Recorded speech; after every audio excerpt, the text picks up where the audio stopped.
আসসালামু আলাইকুম সবাইকে এইচটিএমএল এর দ্বিতীয় ভিডিওতে দ্বিতীয় লেকচারে স্বাগতম। তোমাদের সাথে আছি আমি সৈয়দ মিনহাজ আহমেদ এবং আজকে আমরা এইচটিএমএল ট্যাগস নিয়ে ছোটখাটো একটা আলোচনা করার চেষ্টা করব। তো শুরু করা যাক। HTML heading tag. ওয়েব পেজে কোনো বিষয়ের শিরোনাম দেওয়ার জন্য এইচটিএমএল এর 6 ধরনের হেডিং ট্যাগ রয়েছে, যার মধ্যে H1 হচ্ছে সবচেয়ে বড় আর H6 হচ্ছে সবচেয়ে ছোট। তো এরকম 6টা ট্যাগ ইউজ করা হয়। H1 এর লেখাটা হয় বড়, H2 তার থেকে ছোট, 3 তার থেকে ছোট, সিরিয়ালি ছোট হতে থাকে। এগুলো প্র্যাকটিক্যালি আমরা কিছুক্ষণ পরে দেখব। এবার দেখো, ব্রাউজার গুলো হেডিং বা শিরোনামের আগে এবং পরে কিছু স্পেস বা মার্জিন যুক্ত করে। হেডিং ট্যাগ গুলো কেবলমাত্র শিরোনামের জন্য ব্যবহার করতে হবে। টেক্সটকে বড় বা বোল্ড করে উপস্থাপনের জন্য এটি ব্যবহার করা উচিত না। প্রতিটি এইচটিএমএল হেডিং বা শিরোনামের একটি ডিফল্ট সাইজ থাকে, তবে স্টাইল অ্যাট্রিবিউট বা ফন্ট সাইজ প্রপার্টি ব্যবহার করে যে কোনো শিরোনামের সাইজ নির্দিষ্ট করা যায়।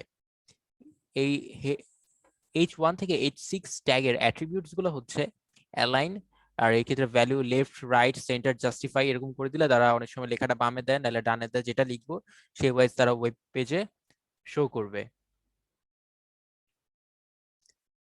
এইচটিএমএল হরিজন্টাল রুলস বা আনুভূমিক লাইন ওয়েব পেজের কন্টেন্টকে পৃথক করা বা কোনো শিরোনামের নিচে রেখা বা লাইন ব্যবহারের প্রয়োজন হয় অনেক সময়। এটি করতে HR ট্যাগ ইউজ হয়। কি হয়, যদি কোনো এই যে এখানটায় দেখো এইচটিএমএল লিখা, তার নিচে একটা এরকম লাইন, এরপরে সিএসএস লিখা। তো এরকম কোনো আউটপুট পেতে হলে আমাদের ইনপুটের ক্ষেত্রে যে এইচটিএমএল বডি H1, তারপরে এখানে একটা HR ট্যাগ রয়েছে, হরিজন্টাল রুলস এর HR ট্যাগ, এরপর আবার H1 দিয়ে CSS লেখা হয়েছে, এরপরে বডি ক্লোজ, HTML ক্লোজ। এটার প্র্যাকটিক্যাল আমরা একটু পরে দেখব। তো HR বা হরিজন্টাল রুলস ট্যাগের অ্যাট্রিবিউটস গুলো হচ্ছে অ্যালাইন। অ্যালাইন লিখে ইকুয়াল দিয়ে আমরা লেফট সেন্টার রাইট এরকম দিতে পারি। অ্যালাইনটা ইউজ করা হয় অবস্থান নির্ধারণে, ব্যবহৃত হয় অ্যালাইন। সাইজ বিভিন্ন পিক্সেলস দেয়া হয়, উচ্চতা নির্ধারণে ব্যবহৃত হয়। উইডথ এক্ষেত্রেও পিক্সেলস ইউজ হয়। প্রশস্ততা নির্ধারণে ব্যবহৃত হয় কালার। RGB বা হ্যাশট্যাগ দিয়ে হেক্সাডেসিমাল বা নরমালি কালারের নাম লিখেও আমরা কালারটা দিতে পারি। ওয়েব পেজে কোনো তথ্য প্যারাগ্রাফ আকারে দেখানোর জন্য প্যারাগ্রাফ ট্যাগ বা পি ট্যাগ ব্যবহার করা হয়। প্যারাগ্রাফ ট্যাগের ওপেনিং এবং ক্লোজিং ট্যাগের মধ্যে যা লেখা হয় তা একটা প্যারাগ্রাফ হিসেবে ওয়েব পেজে দেখায়। এক্ষেত্রে কোডে অনেক লাইন বা স্পেস থাকলেও ব্রাউজার তা সিরিয়ালি লিখে যায়। যেমন এই জায়গাটা আমরা দেখতে পারি HTML বডি, তারপর পি কোড দিয়ে দিস ইজ আ প্যারাগ্রাফ, এরপর আবার লাইন গ্যাপ দিয়ে contains a lot of lines, then আবার গ্যাপ দিয়ে তারা এভাবে পুরো প্যারা করে করে লিখছে, কিন্তু আউটপুটটা দেখো একদম সিরিয়াল। তার মানে প্যারাগ্রাফ ট্যাগের মধ্যে আমি যদি প্যারা ট্যারা দিয়েও কিছু লিখি, তাহলে তা একদম ওয়েব ওয়েব পেজ তার সবকিছু আউট করে দিবে। তারা তার মতো একদম সিরিয়ালি প্যারাগ্রাফ হিসেবেই পুরোটাকে লিখতে থাকবে একটানা, কোনো রকম লাইন গ্যাপ এখানে বা প্যারা করা যাবে না। ব্রাউজারগুলো প্রতিটি প্যারাগ্রাফের আগে এবং পরে কিছু স্পেস বা মার্জিন যুক্ত করে। প্যারাগ্রাফের টেক্সট একটি ডিফল্ট সাইজ থাকে, তবে স্টাইল অ্যাট্রিবিউট, যে এটা হচ্ছে একটা ডিফল্ট সাইজ থাকে, তবে এই ক্ষেত্রে পি ট্যাগের ভিতরে স্টাইল অ্যাট্রিবিউটটা ইউজ করে আমরা টেক্সটের সাইজ নির্দিষ্ট করতে পারি। এটি একটু দেখানো যাক।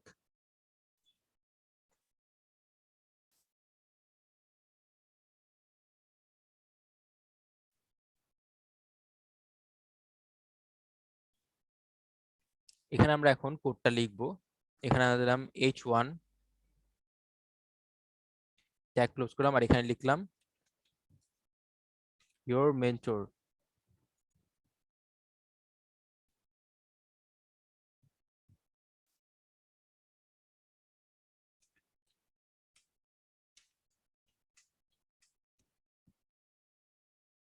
এখানে আবার H2 ট্যাগ দিচ্ছি।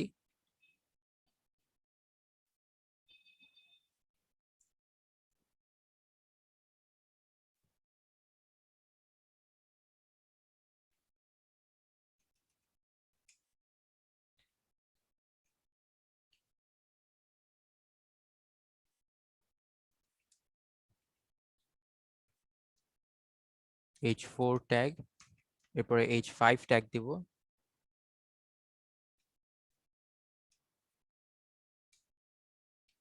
এরপর H6 ট্যাগ। এখানে আমি ওপেনিং ট্যাগ আর ক্লোজিং ট্যাগটা লিখে ফেললাম। এবার মাঝখানে এই ইওর মেন্টরসটা আবার কপি পেস্ট করে দিয়ে দিব।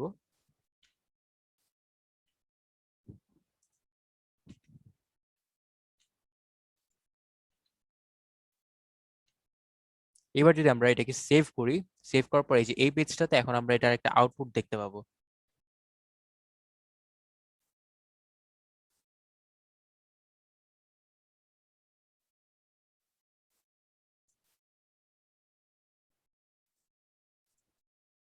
ইওর মেন্টর এই যে সিরিয়ালি কিন্তু বড় থেকে ছোট ছোট ছোট ছোট হয়ে আসলো। H1 H2 3 4 5 6। এখন যদি আবার আমি এই যে 6টাকে এখান থেকে বাদ দিয়ে আবার সেভ করলাম কন্ট্রোল এস দিয়ে, এখানে যদি আবার পেজটাকে রিফ্রেশ করি এই লাস্টেরটা বাদ হয়ে গেল। আবার এখান থেকে যদি 3টাকে বাদ দিয়ে দিই, দিয়ে আবার সেভ করলাম, রিফ্রেশ করলে এই 3 নাম্বার পোর্শনটা বাদ হয়ে যাবে। বাদ।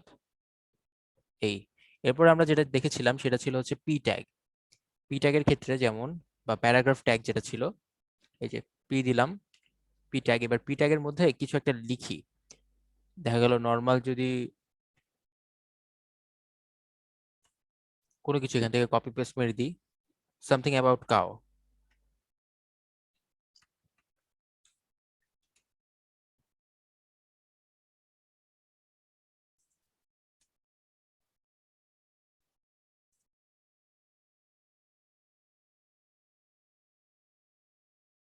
যে গরুকে নিয়ে কিছু লেখা আছে সেটাকে জাস্ট কপি পেস্ট করলাম।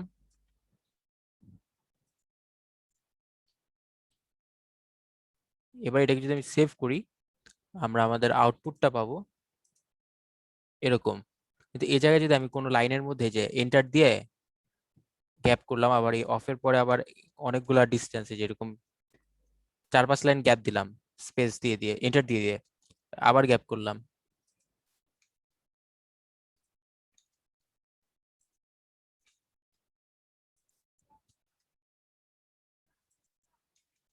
দেখো এখানে কিন্তু আমি অনেকগুলো গ্যাপ করে করে লিখলাম।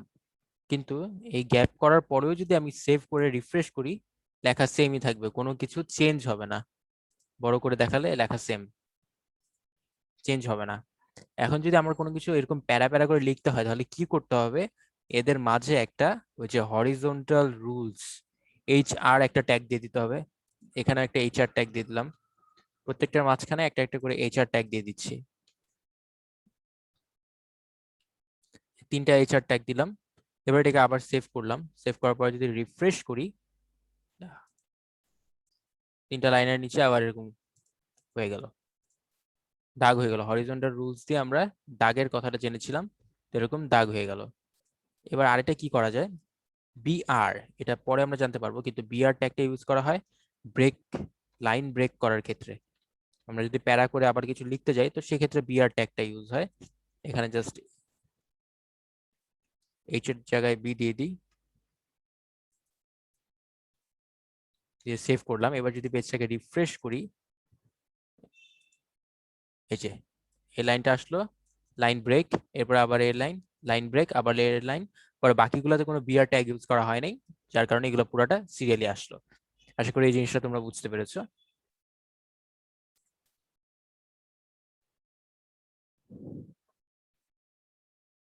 এই যে লাইন ব্রেক যেটা নিয়ে বললাম, BR tag, HTML BR tag tag একটি লাইনে ব্রেক নির্ধারণ করে। নতুন প্যারাগ্রাফ শুরু না করে যদি একটি লাইন ব্রেক দিতে হয় তখন BR ট্যাগ ইউজ করা হয়। প্রি ট্যাগ, প্রি ট্যাগ টেক্সটকে পূর্ব নির্ধারিত ফরম্যাটে উপস্থাপন করে। পিআর ট্যাগটা কি, যেরকম আমাদের প্যারা প্যারা লাইনগুলোকে গ্যাপ দিতে গেলে বা প্যারা হিসেবে লিখতে গেলে, প্যারা করে লিখতে গেলে আমাদেরকে BR ট্যাগ ইউজ করতে হইতো। কারণ আমরা যদি প্যারা করে ইনপুট দিতাম BR ট্যাগ ছাড়া, তাহলে কিন্তু নর্মালি সেটা আউটপুটের ক্ষেত্রে সিরিয়ালি প্যারাগ্রাফ হিসেবেই আসতো। কিন্তু প্রি ট্যাগটা দিলে কি হয়, প্রি ট্যাগের মধ্যে আমি যেভাবে যেভাবে যদি 2-3 লাইন গ্যাপ দিয়ে দিয়ে কিছু লিখি, সেটা হুবহু আউটপুট আমরা পাবো। এই যে যেমন প্রি ট্যাগ এখানে ইউজ করা হয়েছে, প্রি ট্যাগের ভিতরে যেভাবে লিখছে আউটপুটটা হুবহু সেইভাবেই আসছে। সুতরাং প্রি ট্যাগ ইউজ করা হয় হুবহু ইনপুটের ফরম্যাটটাই আউটপুটে পাওয়ার জন্য। এবার স্টাইল অ্যাট্রিবিউট, কোনো একটি টেক্সট বা HTML এলিমেন্টের স্টাইল সেট করার জন্য স্টাইল অ্যাট্রিবিউটটা ব্যবহার করা হয়। স্টাইল অ্যাট্রিবিউটের সিনট্যাক্স হচ্ছে tag name, style, property, value. এখানে প্রপার্টি হচ্ছে CSS প্রপার্টি, এবং ভ্যালু হচ্ছে সিএসএস ভ্যালু। এগুলো তোমাদের জানা লাগবে না, তোমাদের এইচটিএমএল রিলেটেড জিনিসপাতি শুধু জানা লাগবে। টেক্সটের ফন্ট ফেজ, ফন্ট কালার এবং ফন্ট সাইজ পরিবর্তনের জন্য স্টাইল অ্যাট্রিবিউটের মাধ্যমে বিভিন্ন প্রপার্টি যেমন font family, font size, colour এর মান সেট করে টেক্সটের ফন্ট সাইজ নির্ধারণ করা হয়। এটাও একটু দেখানো যাক।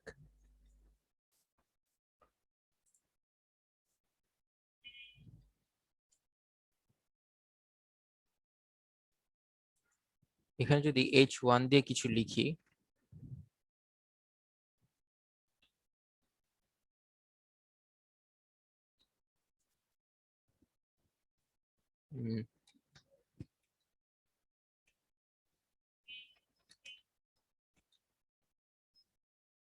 এবার এই H1 এর এখানে ভিতরের দিকে লিখলাম অ্যালাইন, অ্যালাইনটা দিলাম হচ্ছে সেন্টার। তারপরে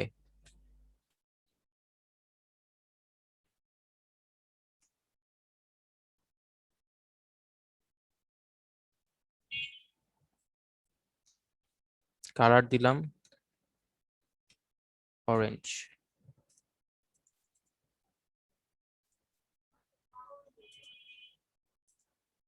কিছু একটা ভুল হয়েছে এক্ষেত্রে।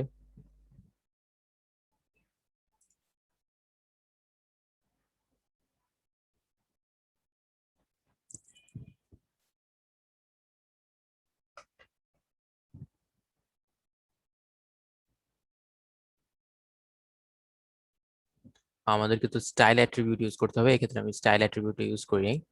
তো H1 এর ভিতরে স্টাইল দিলাম। স্টাইল দেওয়ার পরে এখানে যে বিভিন্ন অপশনস আছে, আমরা যেটা দিয়েছিলাম যে ফন্ট ফ্যামিলি, দিলাম ফন্ট ফ্যামিলি।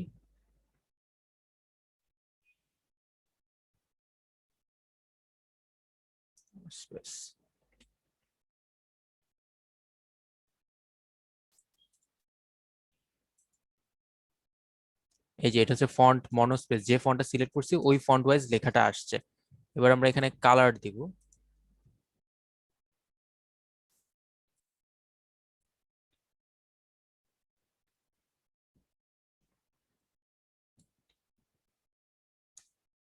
কালার দিলাম হচ্ছে গিয়ে ক্রিমসন, ক্রিমসন দিলাম।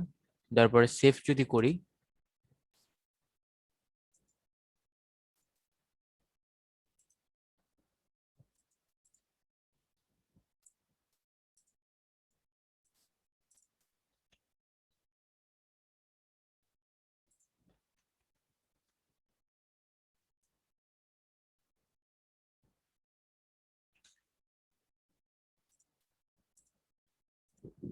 এই যে ক্রিমসন দেওয়ার পরে এই ইওর মেন্টর কালারটা কিন্তু লাল রঙের হয়ে গেল, ক্রিমসন কালার হয়ে গেল। তো আমরা স্টাইল অ্যাট্রিবিউটটা ইউজ করে এই যে ফার্স্টে দিছি, জুম করে একটু দেখাই।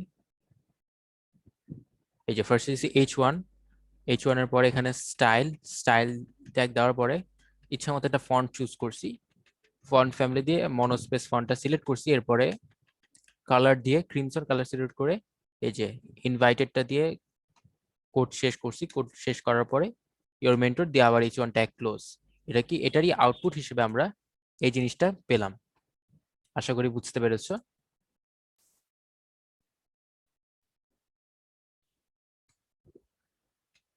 এবার ফন্ট ট্যাগ ব্যবহার করেও font face, colour, font colour এবং ফন্ট সাইজ পরিবর্তন করা যায়। আচ্ছা, তো আমরা হচ্ছে স্টাইল দিয়ে যে কাজগুলো করতে পারবো, এটা আবার আমরা ফন্ট দিয়েও ফন্টের বিভিন্ন কালার চেঞ্জ করতে পারবো, সাইজ বড় ছোট করতে পারবো। তো কিভাবে করা যায় সেটা দেখি।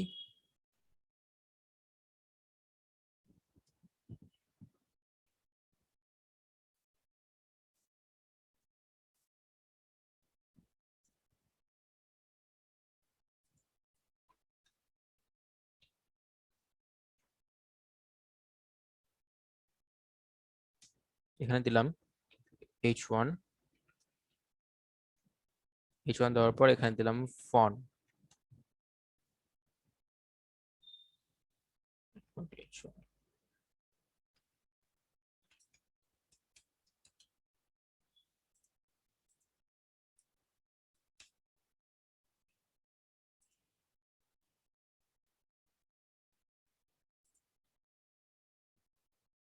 সরি, ভিতরে ফন্টটা দেওয়া যাবে না, আমরা H1টা লিখলাম, এই যে পুরো H1 দিয়ে ইওর মেন্টর বিডি লিখলাম, তারপরে এটার ভিতরে একটা গ্যাপ দিয়ে এখানে লিখতেছি ফন্ট একটা ট্যাগ FONT, এই যে ফন্ট ট্যাগ দেওয়ার পরে ফন্টের ভিতরে এবার দিতে পারবো কি কি দেখো, সাইজ, কালার আর ফেস।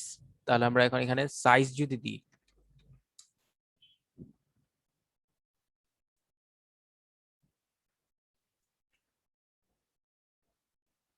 সাইজ দিলাম 20,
এই যে আমরা এখানে যে কালারটা এখানে দিলাম, ফন্ট সাইজ দিলাম 20, কালার দিছি ক্রিমসন, এরপরে ভিতরে যা লিখলাম সেটা এখানে এসে পড়লো। এখানে যদি লিখি ইওর মেন্টর, যে সেভ করলাম, রিফ্রেশ করলে ইওর মেন্টর এসে পড়লো। এটা হচ্ছে 20, সাইজ যে 20 পিক্সেলস আর কি। সাইজ যদি আরো ছোট লিখি তাহলে সে এরকম ছোট হয়ে যাবে। যেমন আরেকটা লেখা যায়, ফন্ট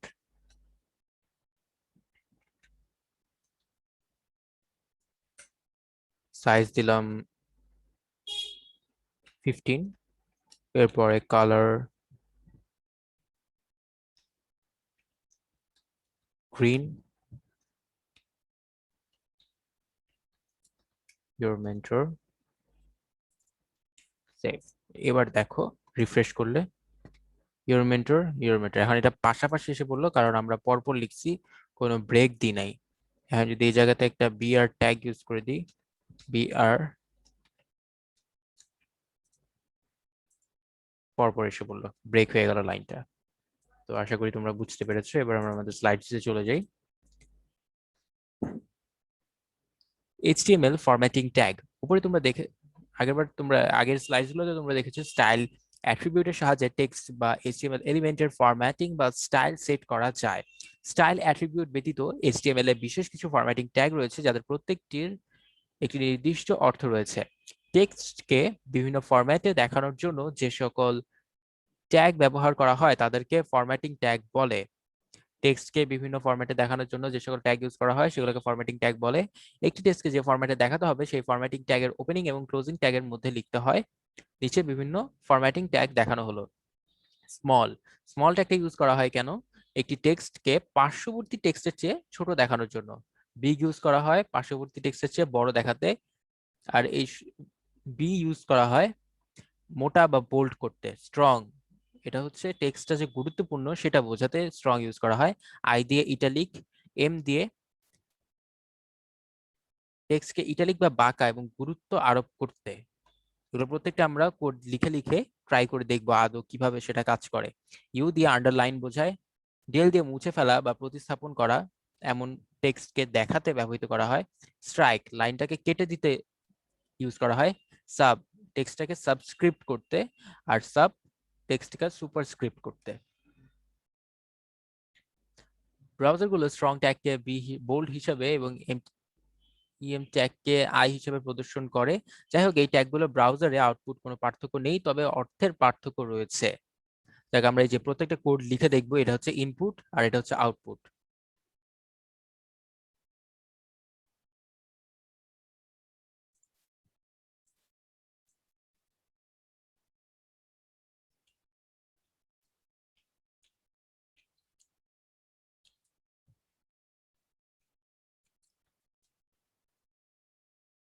এবার আমি এই মিনহাজ, এই মিনহাজের আগে দিয়ে দিলাম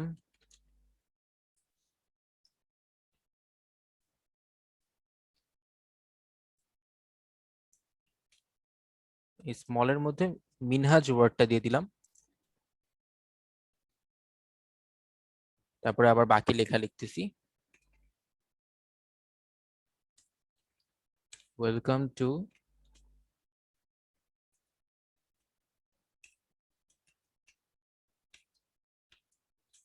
মাই ক্লাস। ওকে, এবার যদি এটাকে আমি সেভ করি আর আউটপুটটা দেখার চেষ্টা করি, দেখো এই পুরাটা টেক্সট একরকম, মাঝখান দিয়ে আমার নামটাই ছোট। তা পার্শ্ববর্তী টেক্সট থেকে ছোট ইউজ করতে স্মল ইউজ করা হয়। স্মলটা মানে পার্শ্ববর্তী টেক্সট থেকে টেক্সটটাকে ছোট করতে স্মল ট্যাগ ইউজ করা হয়।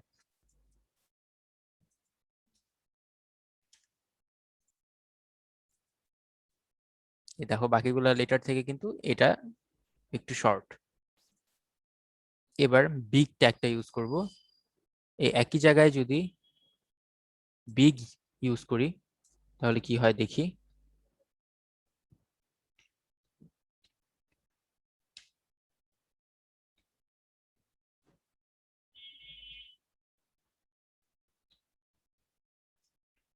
বিগ দিয়ে সেভ করলাম। দেখো এই যে পাশের লেটারটা থেকে কিন্তু মিনহাজ ওয়ার্ডটা বড় হয়ে গেল।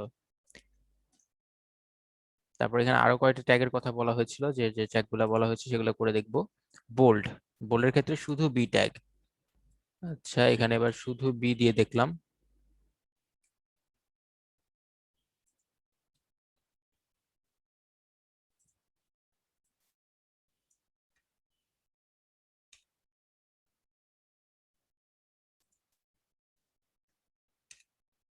শুধু বি দেওয়ার পর দেখো কি হলো। এই যে পুরোটা লাইন ঠিক আছে, মাঝখান দিয়ে যে ওয়ার্ডটা বি ট্যাগের মধ্যে যে ওয়ার্ডটা লিখছি সেটা বোল্ড হয়ে গেল। এবার আই ট্যাগ দেখাই, বা ইটালিক ট্যাগ যেটা ছিল আই। আই এর মাঝখানে ওয়েলকামটাকে লিখলাম, ওয়েলকাম দিয়ে সেভ করলাম। এবার দেখো আউটপুটটা কি আসে। এই যে ওয়েলকামটা কিন্তু ইটালিক হয়ে গেল। তারপরে আবার আমরা আরেকটা দেখলাম, যেটা হচ্ছে ইউ ট্যাগ বা আন্ডারলাইন ট্যাগ। আমি হ্যালোর আগে ইউ ট্যাগ দিয়ে দিই।